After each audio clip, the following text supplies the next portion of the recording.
When the world was first introduced to Michael Bay's first Transformers film all the way back in 2007, over 16 years ago, it was an instant hit. I mean, not only was it fresh and fun and funny and entertaining, but it also pushed the boundaries for what CGI could be and what a blockbuster could be in the 21st century.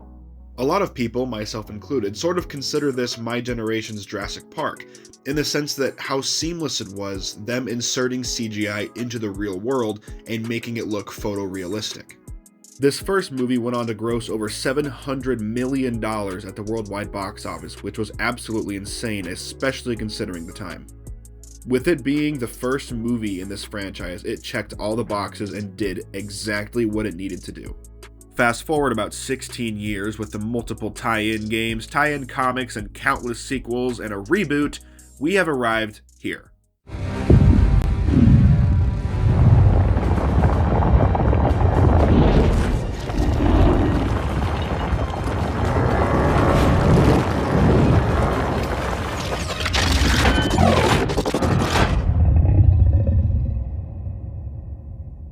Yes, finally, the transforming title cards are back. And while I still prefer the opening to the Bumblebee movie just with how epic it is and seeing all of the characters in their G1 designs, this is definitely my second favorite opening out of any of these live action films. And for those of you who don't know, Beast Wars is my favorite Transformers show that's ever been made, and so seeing the Maximals realized like this, especially in the very beginning of the film, was an absolute treat. This opening does a lot to set up the premise and the plot of this movie, as well as the characters and the MacGuffin of the film, the Transwarp Key, and the main villain, the man of the hour, Scourge. And I've thought about this a lot when people ask me what my favorite villain is out of all 7 of the films, and it always comes down to either Sentinel Prime from Dark of the Moon, Lockdown from Age of Extinction, or Scourge from this movie, Rise of the Beasts. And while the human characters are great, Anthony Ramos plays Noah Diaz and Dominique Fishback plays Elena Wallace, and they are both great, some of my favorite human characters we've ever had. But we always come to these movies for the robots, and boy oh boy do they have a lot of screen time this time around. And not only do they have a lot of screen time, most of them feel like actual characters, especially the Autobots. You brought a human here? Optimus, hey! Looking good, man! Wait a second. Are those new rims? You were told to stay hidden. Right. Crazy coincidence. When you called all Optimus-like, Autobots, roll out! this guy was already in the car. But he's cool, so it's cool. Cool? Not cool. Now, I obviously can't show the whole thing due to copyright, obviously, but in just this one scene of us being introduced to our new Autobot cast, along with Noah, we learn so much about them and who they are as characters, and they act like it. And as much as I love most of those Michael Bay Transformers films, a lot of the time they would just end up being caricatures, the giant robot background character. But here, they take center stage a lot of the time. And I also want to point something out real quick. Here, listen to the music in the background.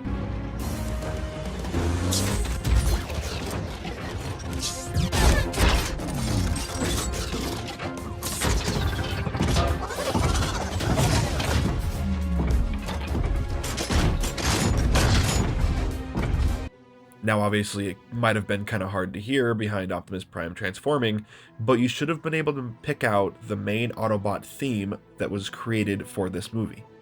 There are some themes brought back from the Michael Bay movies that were composed by Steve Jablonsky, particularly in the end of the film, but most of this entire film was composed by our new composer for this franchise, hopefully, Jean-Nic Bontemps. And he pretty much single-handedly fixed every problem I've ever had with any of the other Transformers scores. He gives all of the factions distinct themes, he gives some of the characters distinct themes, and he uses their motifs throughout the film. You would think that's how it's always done, but you would be surprised, and the way that he composed the music here and created all of these new themes, they are constantly living in my head. My favorite new theme in this film in particular is the Maximal theme. It's so distinct, and every time you hear it, it's just so epic. Alright, listen, here it is at the very beginning of the film.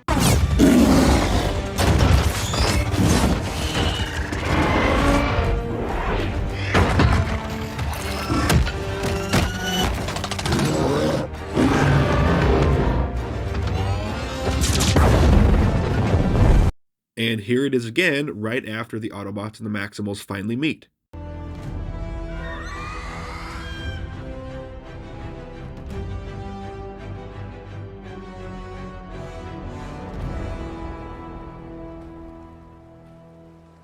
He didn't have to put this much thought and care into the score, but he did, and it's greatly appreciated by all of us fans. Another one of the great things that makes this my favorite Transformers film is on top of the exhilarating action that's on screen, you also have scenes where our characters are openly vulnerable and they just talk to each other like actual human characters, even though, obviously, a lot of them aren't humans. Just take this scene between Prime and Primal, for instance. I see that you are surprised we entrust the key to them. Yes, I am. I've been amongst them a long time now. There is more to them than meets the eye. They are worth saving. Because yes, while this film's action is awesome and it has my favorite final battle in the whole franchise, I prefer the smaller moments between characters just as much as the giant bombastic action set pieces. Throughout the entire movie, Noah and Optimus are butting heads, because they obviously both want to save both of their homeworlds, but they don't know how to go about it. And when they finally do reach an agreement, seeing both of them charge into battle together is really special. As I said, a lot of characters in this film go through genuine arcs, and that's not something you often see in a Transformers film.